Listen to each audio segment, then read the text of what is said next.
અસતોમાં ષટગમય તમસોમાં જ્યોતિર્ગમય મૃત્યુર્માં અમૃતમ ગમય. ઓમ શાંતિ શાંતિ શાંતિ. અસ્મદ્ગુરુ સમારંભામ નાથયામૂન મધ્યમામ લક્ષ્મી વલ્લભ પર્યંતામ વંદે ગુરુ પરંપરા. Audio book લેજન્ડમાં આપ સૌનું સ્વાગત છે. હું રાકેશ શાસ્ત્રી આજે તમારી સન્મુખ મંદિરમાં બિરાજમાન તથા ભક્તોના ઘરમાં બિરાજમાન અર્ચા મૂર્તિના મહિમા વિશે આ ઓડિયો બુક લઈને ઉપસ્થિત થયો છું. તો પંચરાત્ર શાસ્ત્રમાં તથા વેદાદિક શાસ્ત્રોમાં શ્રીમદ નારાયણ ભગવાનના 5 રૂપોનું વર્ણન આવે છે. અને એ જ વર્ણન શિક્ષાપત્રીમાં, શ્રીમદ સત્સંગી જીવનમાં તથા ભાગવત આદિકમાં પણ આવે છે. શ્રીમદ નારાયણ ભગવાનના 5 રૂપો જેવા કે પરરૂપ, વ્યુહરૂપ, વિભવરૂપ, અંતર્યામી રૂપ અને અર્ચા રૂપ છે. પરરૂપ એ ગોલોક મધ્ય આવેલા અક્ષરધામમાં બિરાજમાન જે રૂપ છે એને પરરૂપ કહેવાય છે. જગતની ઉત્પત્તિ, સ્થિતિ અને પ્રલયને અર્થે પરબ્રહ્મ પરમાત્મા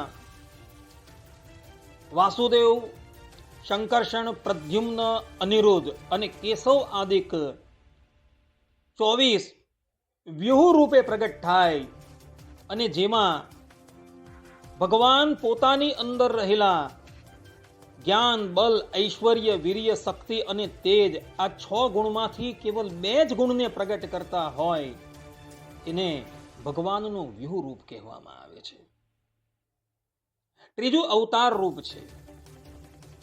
યદા યદા હિ ધર્મસ્ય તથા અજાયમાનો બહુધા વિજાયતે, આ શ્રુતિની અંદર જે પ્રમાણે કહેલું છે તે પ્રમાણે જ્યારે જ્યારે ધર્મની ગ્લાનિ થાય છે ત્યારે અનંત કોટી બ્રહ્માંડ નાયક ધરાતલ પર તે યોનિમાં અવતરિત થતા હોય તેને ભગવાનનું અવતાર રૂપ કહેવામાં આવે છે.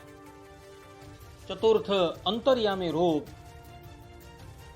જીવ પ્રાણી માત્રને એણે કરેલા કર્મનું ફલ આપવાને અર્થે પરમાત્મા એના હૃદય ગુહા પ્રદેશમાં જે અંતર્યામી રૂપે રહેલા છે એને અંતર્યામી રૂપ કહેવામાં આવે છે. અને 5મું અર્ચા રૂપ. ભૂતલ પર ભગવાન મંદિરોમાં તથા ભક્તોના ઘરમાં તે સ્વરૂપે અર્ચિત થતા હોય તેને અર્ચા રૂપ કહેવામાં આવે છે. એમાં ભગવાનનું પરરૂપ છે, વ્યુહ રૂપ છે અને અંતર્યામી રૂપ છે. એ તો યોગ સિદ્ધ ચક્ષુથી જ દ્રષ્ટિગોચર થાય છે. અવતાર રૂપ કેટલાક કાળ માટે આ ધરાતલ પર પધારતું હોય છે અને એ પોતાનું કાર્ય પૂર્ણ કરી પોતાના મૂળ સ્વરૂપની અંદર લીન થઈ જતું હોય છે. જ્યારે અર્ચા રૂપ એ દીર્ઘકાળ પર્યંત આ ધરાતલની ઉપર બિરાજમાન રહી ભક્તોને સુખ આપતું હોય છે. કોઈક મુમુક્ષુના હૃદયમાં એવી જિજ્ઞાસા થાય કે અર્ચા શબ્દનો અર્થ શું થાય, તો સંસ્કૃત વ્યાકરણમાં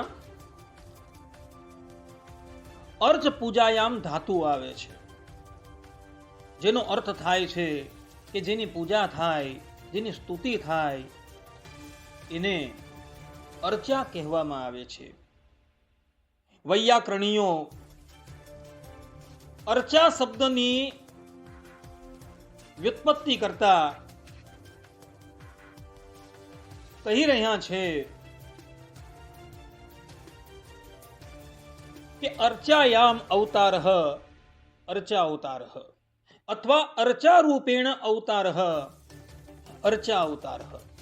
અર્થાત કે જે ભગવાન ભક્તોની પૂજા માટે, સેવા માટે મૂર્તિ રૂપે અવતર્યા હોય તેને અર્ચા અવતાર કહેવામાં આવે છે. આ પ્રમાણે વૈયાકરણીઓ અર્ચા શબ્દની વ્યુત્પત્તિ કરતા જોવા મળે છે.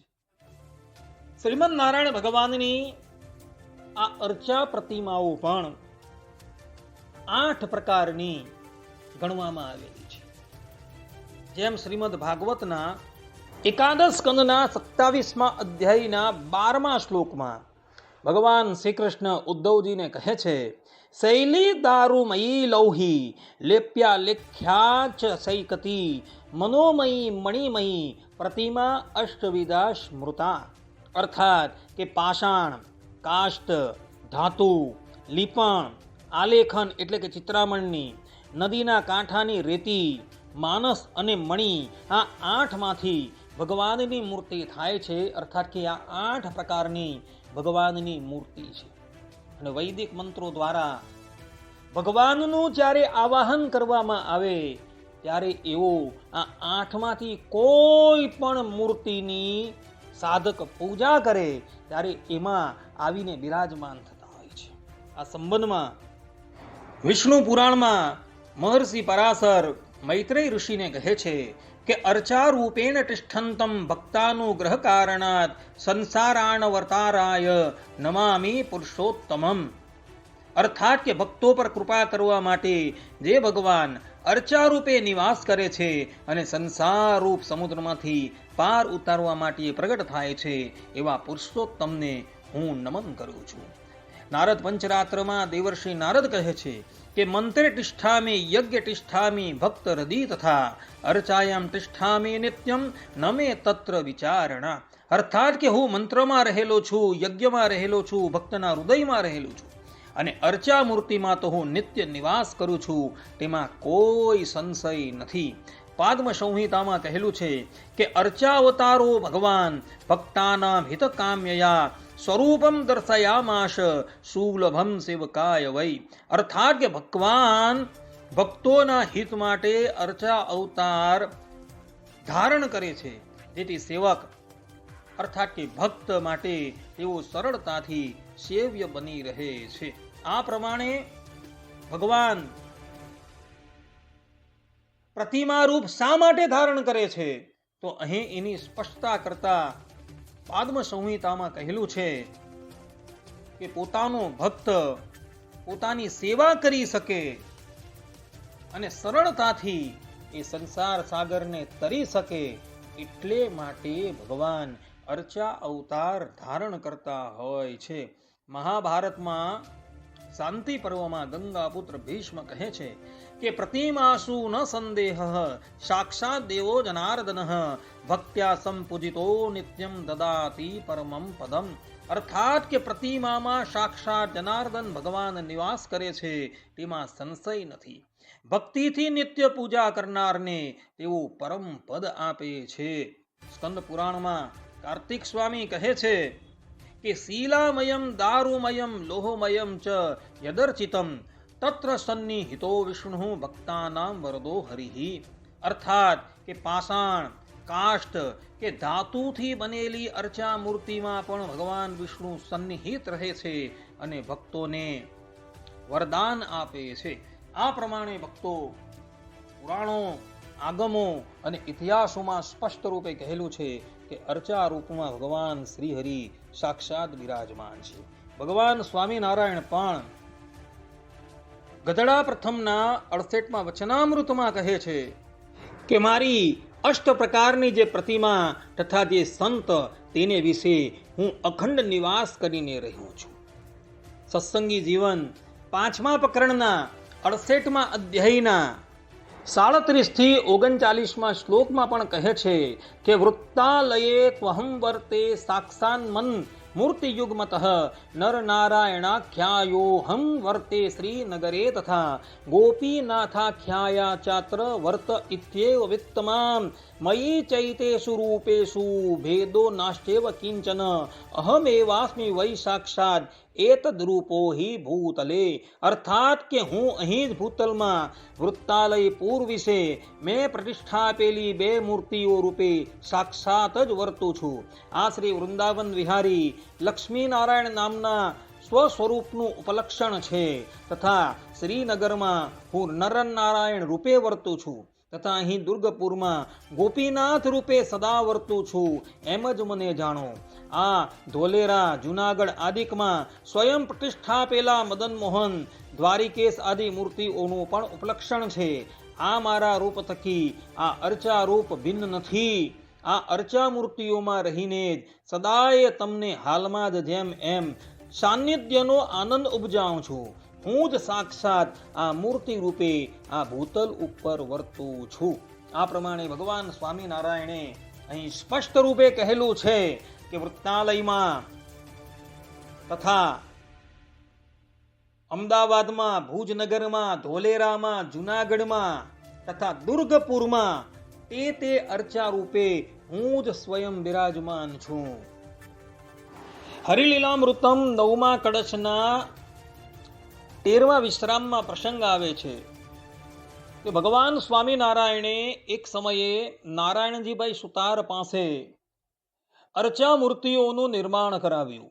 નારાયણજીભાઈ સુતાર અર્ચા મૂર્તિ લઈને ભગવાન શ્રીહરિ પાસે આવે છે. ભગવાન શ્રીહરિ એને જોઈને ખૂબ પ્રસન્ન થાય છે અને પછી એ અર્ચા મૂર્તિઓ પોતાના ભક્તોને પૂજવા માટે આપે છે.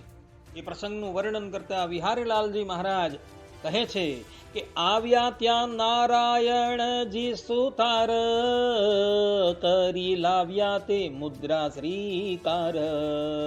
પ્રભુ સ્પર્શે પ્રસાદી તે કીધી, મૂર્તિ છાપેલી સહુ જને લીધી. જેવી મૂર્તિ પ્રત્યક્ષ પ્રમાણ, વિશે એવી જ થાય વખાણ. કહે શ્રીજી આ મૂર્તિ જે પૂજે, તેના જન્મ મરણ રોગ રૂજે. આ પ્રમાણે જે પણ કોઈક વ્યક્તિ અર્ચા સ્વરૂપની પૂજા કરે છે, એની આરાધના કરે છે, એની ધ્યાન ઉપાસના કરે છે, એવો જન્મ મરણના ફેરામાંથી કાયમને માટે મુક્ત થઈ જાય છે.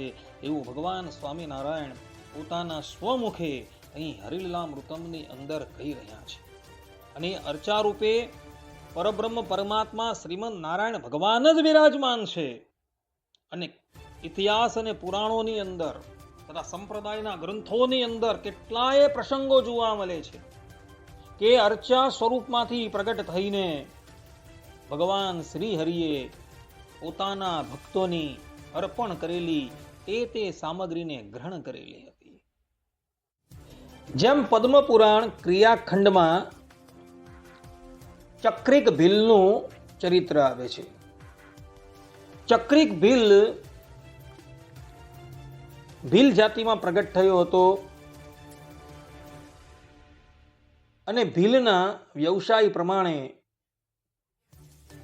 એ હંમેશા પ્રાણીઓનો શિકાર કરતો હતો, એનું માંસ ભક્ષણ કરતો હતો તથા વનની અંદર રહેલા કંદ છે, મૂળ છે ઇત્યાદિકનું ભક્ષણ કરી પોતાની આજીવિકા ચલાવતો હતો. એક દિવસની વાત હતી એ જંગલમાં રહેલા એક મંદિરમાં જાય છે અને મંદિરમાં રહેલા ઠાકોરજીના સ્વરૂપને જોઈને એ દિગ્મુખ થઈ જાય છે. અને પછી એ નિયમ લે છે કે હવે મને કોઈ પણ વસ્તુ પ્રાપ્ત થાય એ હું ભગવાનને અર્પણ કરીને જ ગ્રહણ કરીશ. પછી તો ચક્રિક ભીલનો નિયમ થઈ ગયો, પોતાને જે પણ કંઈક કંદમૂળ મળે એ ભગવાનને અર્પણ કરીને જ ગ્રહણ કરે. એક દિવસની વાત હતી, ચક્રિક ભીલે જોયું કે એક વૃક્ષ ઉપર એક સુંદર મજાનું ફળ લાગેલું છે. એક વૃક્ષ પિયાલ વૃક્ષ હતું અને એના પર એક ફળ લાગેલું હતું. ચક્રિક ભીલ એ ફળને ઉતારે છે અને એ ફળ કાચું છે કે પાકું છે એ ચકાસવાને અર્થે એ થોડું ફળ ચાખવાને અર્થે પોતાના મુખમાં મૂકે છે, પરંતુ જેવું એ ફળ એના મુખમાં મૂકે છે ત્યાં જ એ ફળ એના ગળામાં ઉતરી જાય છે. ચક્રિક ભીલનો નિયમ હતો કે મારે ભગવાનને અર્પણ કર્યા વગર કોઈ પણ વસ્તુનો ભોગ લગાવવો નહીં. ચક્રિક ભીલ પોતાના હાથ દ્વારા ગળાને દબાવી રાખે છે અને ફળ કાઢવાનો પ્રયાસ કરે છે, પરંતુ ફળ નીકળતું નથી. અંતે એ કેમે કરીને મંદિર આવે છે અને મંદિરમાં આવી પોતાની પાસે જે કુહાડી હતી એ કુહાડી દ્વારા એ પોતાના ગળાને કાપી નાખે છે અને એમાંથી એ ફળ કાઢીને ભગવાનને અર્પણ કરે છે. જ્યાં એ ફળ એ ભગવાનને અર્પણ કરે છે ત્યાં જ અર્ચા વિગ્રહમાંથી ભગવાન પ્રગટ થાય છે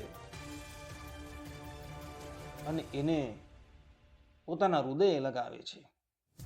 શ્રીમદ નારાયણ ભગવાન પોતાના કરકમલને ચક્રિક ભીલના ગળાને સ્પર્શ કરાવે છે, ત્યાં જ એનું ગળું જેવું હતું તેવું થઈ જાય છે અને પછી એવો ચક્રિક ભીલને લઈને પોતાના ધામમાં જતા રહે છે.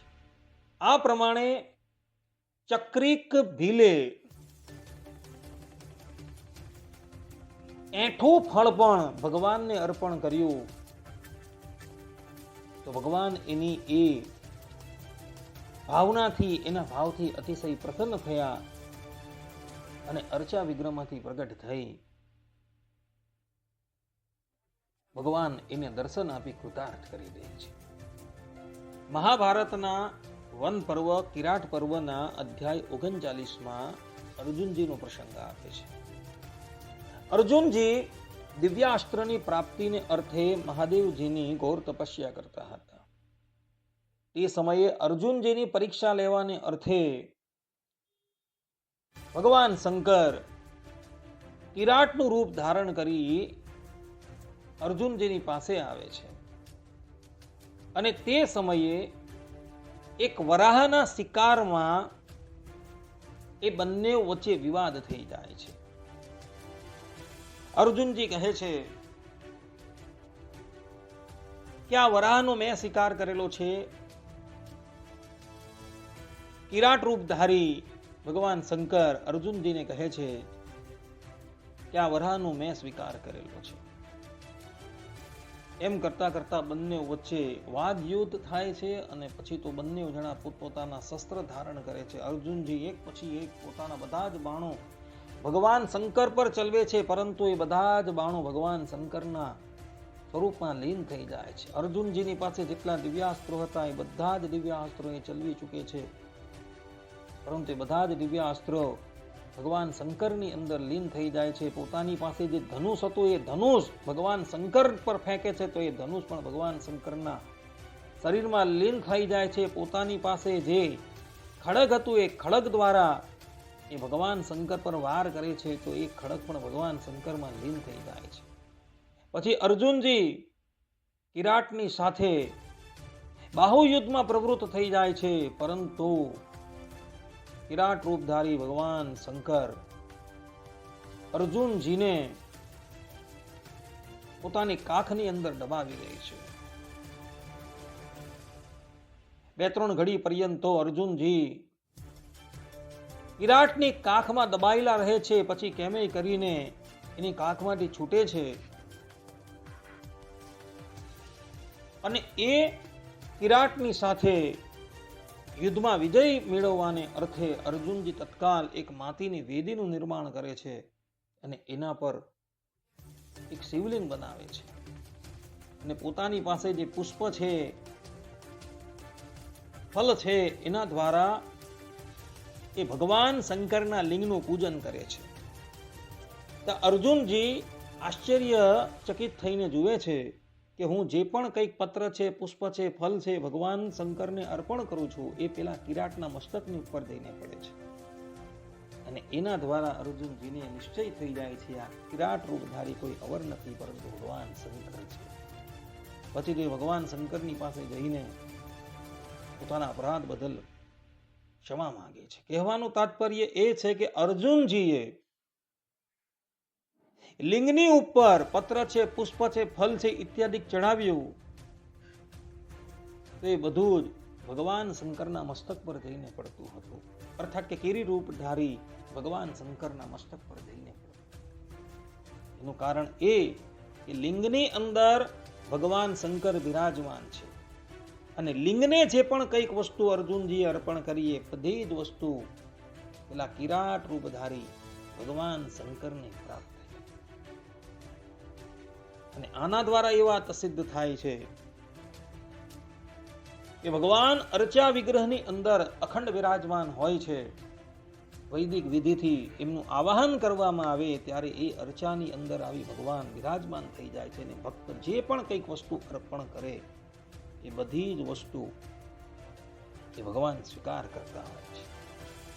આપણા ગુજરાતના ભક્ત કવિ નરસિંહ મહેતા કહેવાય છે કે નરસિંહ મહેતા જ્યારે કેદારો રાગ ગાતા હતા ત્યારે ભગવાન દ્વારકાધીશના સ્વરૂપમાંથી પ્રગટ થઈ નરસિંહ મહેતાને દર્શન આપતા હતા. એનું કારણ એ અર્ચા સ્વરૂપમાં દ્વારકાધીશ અખંડ વિરાજમાન હતા અને એટલે માટે નરસિંહ મહેતા કેદારો રાગ ગાતા ત્યારે દ્વારકાધીશ એમને પ્રત્યક્ષ દર્શન આપતા હતા. મહારાષ્ટ્રના વારકરી સંપ્રદાયના નામદેવ જેઓ બાળપણમાં પોતાના ઘરે રહેલા વિઠ્ઠલનાથને દૂધનો ભોગ લગાવતા હતા. એની ભાવના જોઈ, એનો ભાવ જોઈ વિઠ્ઠલનાથજી પ્રગટ થઈને એમણે અર્પણ કરેલા દુગ્ધનો ભોગ લગાવતા હતા અને શેષ પ્રસાદી નામદેવને પણ આપતા હતા. આ વાત નામદેવના જીવન ચરિત્રની અંદર લખેલી જોવા મળે છે. રાજસ્થાનના ચિત્તોડગઢના રાજરાણી મીરાબાઈ કહેવાય છે કે મીરાબાઈ દ્વારકાધીશના સ્વરૂપમાં લીન થઈ ગયા હતા. અત્યારે બેટ દ્વારકામાં જે નયન રમ્ય દ્વારકાધીશની મૂર્તિ છે એ જ સ્વરૂપની અંદર મીરાબાઈ લીન થઈ ગયા હતા. વલ્લભ સંપ્રદાયના શ્રી વલ્લભાચાર્યજીના પુત્ર ગોપીનાથ દાસજી એવો જગન્નાથપુરીના જગન્નાથ ભગવાનના સ્વરૂપમાં લીન થઈ ગયા હતા. એનું કારણ એ કે પરબ્રહ્મ પરમાત્મા એ અર્ચા વિગ્રહની અંદર અખંડ વિરાજમાન છે અને અર્ચા સ્વરૂપ એ કોઈ અવર નથી, પરંતુ એ ધામસ્થ મૂળ સ્વરૂપ છે અને એ ધામસ્થ મૂળ સ્વરૂપમાં જેટલું ઐશ્વર્ય રહ્યું છે એ પરિપૂર્ણ ઐશ્વર્ય સાથે જ એ પરમાત્મા અર્ચા વિગ્રહની અંદર વિરાજમાન અને અર્ચા વિગ્રહ અને ધામસ્થ મૂળ સ્વરૂપ એમાં કોઈ પણ જાતનો ભેદ નથી. એટલે મીરાબાઈ અને શ્રી વલ્લભાચાર્યજીના પુત્ર ગોપીનાથ એ ભગવાનના સ્વરૂપમાં લીન થઈ ગયા હતા. ગૌડ સંપ્રદાયના પ્રવર્તક ચૈતન્ય મહાપ્રભુજી જગન્નાથપુરીમાં આવેલા જગન્નાથ મંદિરના શ્રી વિગ્રહ એવા જગન્નાથમાં સદેવે લીન થઈ ગયા હતા. આ વાત ચૈતન્ય ચરિત્રામૃતમમાં લખેલી છે. રામાનુજ સંપ્રદાયના અનંત આચાર્ય નામના એક આચાર્યએ પ્રપન્નામૃત નામના ગ્રંથની રચના કરેલી છે. જે ગ્રંથમાં રામાનુજાચાર્ય તથા એમની પહેલા જે પણ આચાર્ય થઈ ગયા હતા એમના જીવન ચરિત્રો એઓએ લિપિબદ્ધ કરેલા છે. એ ગ્રંથમાં રામાનુજાચાર્યજીના જીવનની એક ઘટનાનો ઉલ્લેખ કરતા એવું કહે છે. એક સમયની વાત હતી. રામાનુજાચાર્યજી પોતાના શિષ્યોની સાથે કાવેરી સ્નાન કરીને પોતાના મઠમાં આવતા હતા. ત્યાં એઓએ એક કૌતુક જોયું. શ્રીરંગમપુરમાં એક ધનુર્ધર દાસ નામના પહેલવાન જેઓ પોતાની પ્રિયતમાની ઉપર છત્રી રાખી ઉલટા પગે ચાલતા હતા અને એની દ્રષ્ટિ એના નેત્ર પર હતી. રામાનુજાચાર્યજી આ દ્રશ્ય જોઈને ધનુર્ધર દાસને પોતાની પાસે બોલાવે છે અને કહે છે કે ભાઈ તમે ઉલટા પગે કેમ ચાલો છો? ત્યારે ધનુર્ધર દાસ કહે છે કે સ્વામી, અમારી પ્રિયતમાના નેત્ર એટલા બધા સુંદર છે કે એને જોયા વગર મને એક ક્ષણ પણ શાંતિ થતી નથી, અને એટલે માટે હું ઉલટા પગે ચાલી રહ્યો છું. રામાનુજાચાર્યજીએ કહ્યું કે ધનુર્ધર દાસ, હું તને આનથી પણ શ્રેષ્ઠ નેત્ર બતાવું તો, અર્થાત કે આનથી પણ શ્રેષ્ઠ નેત્રના દર્શન કરાવું તો? ધનુર્ધર દાસજીએ કહ્યું કે ભલે સ્વામી, આપ શ્રી અમને કરાવો. ધનુર્ધર દાસજીનો હાથ પકડી રામાનુજાચાર્યજી એને રંગનાથ મંદિરમાં લઈ જાય છે. રંગનાથ મંદિરમાં ભગવાન રંગનાથ શેષશૈયાની ઉપર શયન કરતા હોય છે અને શ્રીદેવી અને ભૂદેવી એમના ચરણ ચાંપતા હોય છે. રંગનાથ ભગવાનના નેત્ર બંધ છે. રામાનુજાચાર્યજીએ રંગનાથ ભગવાનને વિનંતી કરી કે પ્રભુ, આ મુમુક્ષુ એવા ધનુર્ધર દાસને આપ આપના નેત્રના દર્શન કરાવો. રામાનુજાચાર્યની વિનંતી સાંભળી રંગનાથ ભગવાને પોતાના નેત્ર ઉઘાડ્યા અને ધનુર્ધર દાસજીની દ્રષ્ટિ રંગનાથ ભગવાનના નેત્રની ઉપર પડી અને એ તો સ્તબ્ધ થઈ ગયો. એકી ટસે એ રંગનાથ ભગવાનના નેત્રના દર્શન કરવા લાગ્યો. થોડા સમય પર્યંત રંગનાથ ભગવાને પોતાના નેત્ર ઉઘાડા રાખ્યા અને પછી એ નેત્ર બંધ કરી નાખ્યા. અને પછી તો ધનુર્ધર દાસ રામાનુજાચાર્યજીના ચરણમાં પડી ગયો અને કાયમ માટે એમનો સેવક થઈ ગયો. એ મનોમન શ્રીમદ નારાયણ ભગવાનના નેત્રનું ધ્યાન કર્યા કરતો હતો કે આટલા સુંદર નેત્ર. રંગનાથ ભગવાનના શ્રી વિગ્રહમાં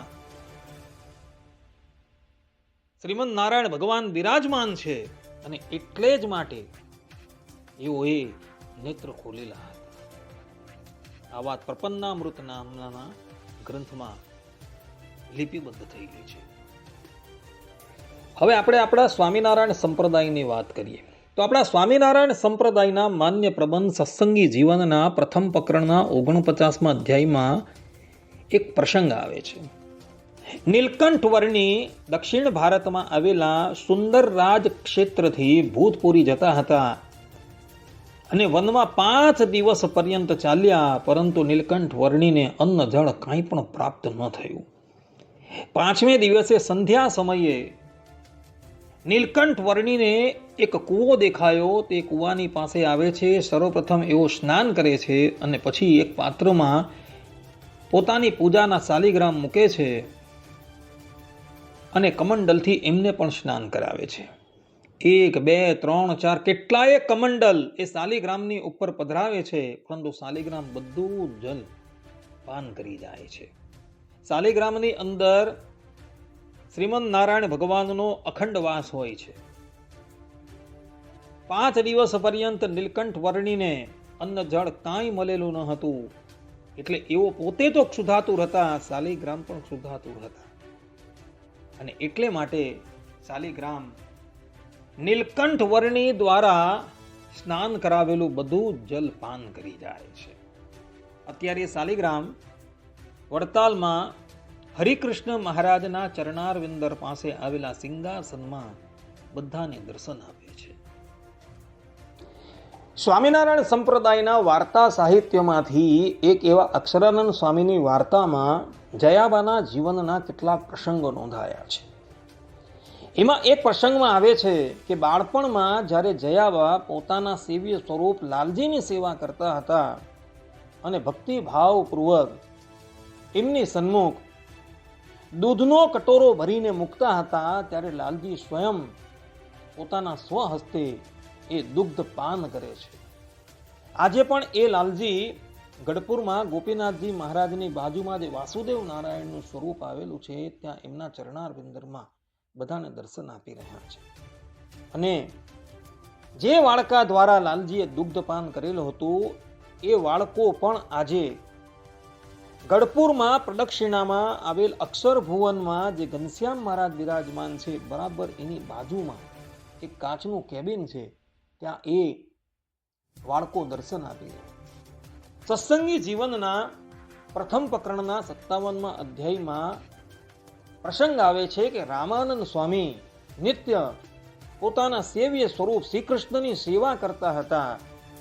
ત્યારે રામાનંદ સ્વામી ભાવપૂર્વક એ શ્રી કૃષ્ણ ભગવાનને જે સામગ્રી અર્પણ કરતા હતા એ બધી સામગ્રી શ્રી કૃષ્ણ ભગવાન પ્રતિમામાંથી પ્રગટ થઈ પોતાના સ્વહસ્તે ગ્રહણ કરતા હતા. એ જ સત્સંગી જીવનના તૃતીય પ્રકરણના 19મા અધ્યાયમાં લલિતાબાનો પ્રસંગ આવે છે. અન્નકૂટ ઉત્સવ વખતે લલિતાબા પોતાના સેવ્ય સ્વરૂપ એવા રાધાકૃષ્ણ અને હરિકૃષ્ણ મહારાજને અન્નકૂટની સામગ્રી અર્પણ કરે છે. ત્યારે એ પ્રતિમામાંથી પ્રગટ થઈ ભગવાન શ્રી હરિ સ્વયં પોતાના કરકમલો દ્વારા એ બધી જ સામગ્રીનો ભોગ લગાવે છે. અને તે વખતે રાધાજી પ્રેમપૂર્વક ભગવાનને ચામર ઢાળતા હતા. સંપ્રદાયના વાર્તા સાહિત્યોમાં એવા પ્રસંગો જોવા મળે છે કે રામ પ્રતાપભાઈ જ્યારે ભગવાન શ્રી હરિ અંતર્ધાન થઈ ગયા બાદ બંને સમૈયા ઉપર વડતાલ પધારતા હતા, ત્યારે વડતાલમાં બિરાજમાન હરિકૃષ્ણ મહારાજના સ્વરૂપમાંથી ભગવાન શ્રી હરિ સ્વયં પ્રગટ થઈ રામ પ્રતાપભાઈને હાર પહેરાવતા હતા. આવા તો કેટલાય દ્રષ્ટાંતો આપણા સંપ્રદાયમાં તથા ઇતર સંપ્રદાયના સાહિત્યોની અંદર જોવા મળે છે. અને એના દ્વારા એ વાત સ્પષ્ટ થાય છે કે અર્ચા અવતારમાં અર્થાત કે અર્ચા સ્વરૂપમાં પણ ભગવાન સાક્ષાત વિરાજમાન હોય છે. અને સાક્ષાત વિરાજમાન હોવાથી જ ભક્તોએ અર્પણ કરેલ સામગ્રીનો ભોગ ભગવાન સ્વયં પ્રગટ થઈને લગાવતા હોય છે. આમ ભગવાનના 5 રૂપોમાંથી 4 રૂપો અતિન્દ્રિય હોય, 5મું અર્ચા રૂપ જ દ્રષ્ટિગોચર થતું હોવાથી શાસ્ત્રોમાં એનો ઘણો મહિમા ગાવામાં આવેલો છે. સ્વામિનારાયણ સંપ્રદાયમાં વડતાલ દેશમાં એક મહાન પંડિત થઈ ગયા જેનું નામ હતું હરજીવનદાસ શાસ્ત્રી. તેઓએ વચનામૃત ભૂમિકા નામના એક પ્રબંધની રચના કરેલી છે. એના પુષ્ટ નંબર 230 ઉપર આપ શ્રી લખી રહ્યા છે કે આ અર્ચા અવતાર તો સ્નાન, ભોજન, આસન, શયન આદિકમાં પૂજનને પરાધીન સ્થિતિવાળા થઈને સમસ્ત અપરાધોને સહન કરતા થકા ઘર, ગામ, નગર, પર્વત આદિકમાં બિરાજમાન છે. જેમ પરને અર્થાત કે પરરૂપને અક્ષરધામ અને અવતારોને અયોધ્યા, મથુરા આદિક દેશ નિયમ છે, તેમ અર્ચા રૂપોને નથી, કાળ નિયમ પણ એને છે જ નહીં. સર્વ દેશ સર્વ કાળમાં આ અર્ચા રૂપો હોઈ શકે છે. આ પ્રમાણે અર્ચા રૂપની અતિશય દુર્લભતા અહીં શાસ્ત્રી મહારાજે પ્રતિપાદન કરેલી છે. રામાનુજ સંપ્રદાયમાં આચાર્ય રામાનુજ પછી એક બહુ જ પ્રભાવશાળી આચાર્ય થઈ ગયા જેનું નામ હતું લોકાચાર્યજી. જેઓએ સંસ્કૃત અને પ્રાકૃતમાં અનેકો પ્રબંધની રચના કરેલી છે. એમાં એક વચનભૂષણ નામનો ગ્રંથ છે. એ વચનભૂષણમાં આચાર્ય લોકાચાર્યજી કહી રહ્યા છે કે અર્ચા અવતાર વિષયે મયાપી ઉદ્દેશતઃ તથા ઉક્તા ગુણા ન શક્યંતે વક્તુમ વર્ષ સતૈરપી. અર્થાત કે અર્ચા અવતારના વિષયમાં અમોએ પણ કેવલ ઉદ્દેશ્યથી જ ગુણ કહ્યા, કારણ કે હજારો વર્ષ પર્યંત તેના ગુણ ગાતા રહીએ તો પણ પૂર્ણ થાય એમ નથી. ભગવાનના ભક્તો આ અર્ચા અવતારની જ શરણાગતિ કરે છે, કારણ બાકીના 4 રૂપો તો દ્રષ્ટિગોચર થતા નથી, જ્યારે અર્ચા અવતાર એ દ્રષ્ટિગોચર થાય છે. આ પ્રમાણે હરજીવનદાસ શાસ્ત્રી તથા લોકાચાર્યજી આ અર્ચા અવતારનો ઘણો મહિમા વર્ણવે છે. આ પ્રમાણે ભક્તો અર્ચા સ્વરૂપે સાક્ષાત અનંતકોટી બ્રહ્માંડ નાયક અક્ષરધામના અધિપતિ પરમાત્મા સ્વયં જ બિરાજમાન હોવાથી જે પ્રમાણે પરબ્રહ્મ પરમાત્મા મનુષ્ય આકારે આ ધરાતલની ઉપર બિરાજમાન હોય અને એઓની જેટલી મર્યાદા રાખવામાં આવે એટલી જ મર્યાદા એ અર્ચા સ્વરૂપની રાખવાની છે. કેટલાક અજ્ઞાની લોકો આ પરમાત્માની મૂર્તિ જે સ્થાનમાં બિરાજમાન હોય છે એ સ્થાનમાં પણ જગત વાર્તા કરતા જોવા મળે છે. તો વળી કેટલાક અભણ લોકો એ ઠાકોરજીની પાસે મોબાઈલ પર વાત કરતા જોવા મળે છે. તો આવા લોકો છે જેઓ અર્ચા સ્વરૂપની મર્યાદા નથી રાખતા, એ લોકોને ભગવાનનો નિશ્ચય છે જ નહીં. કારણ કે એ અર્ચા સ્વરૂપને એવો સાક્ષાત પરમાત્મા જાણતે તો ભગવાનની મર્યાદા રાખતે, પરંતુ એ લોકો એ અર્ચા સ્વરૂપને ભગવાન નથી જાણતા, એટલે એ લોકો એ ભગવાનની મર્યાદા રાખતા નથી. એટલે એવા અજ્ઞાની લોકોને ભગવાનનો નિશ્ચય જ નથી. અને આ વાત ભગવાન સ્વામિનારાયણે પોતાના સ્વમુખે ગધડા પ્રથમના 68માં વચનામૃતમાં કહેલી છે. ભગવાન સ્વામિનારાયણ કહે છે કે પરમેશ્વરે પોતાની આજ્ઞાએ કરીને જે મૂર્તિ પૂજવા આપી હોય તે મૂર્તિ અષ્ટ પ્રકારની કહી છે. તેમાં પોતે સાક્ષાત પ્રવેશ કરીને બિરાજમાન રહે છે. તે મૂર્તિને જે ભગવાનનો ભક્ત પૂજતો હોય ત્યારે જેમ પ્રત્યક્ષ ભગવાન બિરાજતા હોય અને તેની મર્યાદા રાખે, તેમ તે મૂર્તિની પણ રાખવી જોઈએ. અને તેમજ સંતના હૃદયમાં ભગવાનની મૂર્તિ રહી છે, તે સંતની પણ મર્યાદા રાખવી જોઈએ. તે તો એ ભક્ત લેશ માત્ર રાખતો નથી અને મૂર્તિને તો ચિત્રામણની અથવા પાષાણ આદિકની જાણે છે અને સંતને બીજા માણસ જેવા જાણે છે. અને ભગવાને તો શ્રીમુખે એમ કહ્યું છે, જે મારી અષ્ટ પ્રકારની જે પ્રતિમા તથા જે સંત તેની વિશે હું અખંડ નિવાસ કરીને રહું છું. અને એ ભક્ત તો ભગવાનની પ્રતિમા આગળ તથા સંત આગળ ગમે તેટલા ફેલ ફતૂર કરે છે, પણ લેશ માત્ર ભગવાનનો દર રાખતો નથી.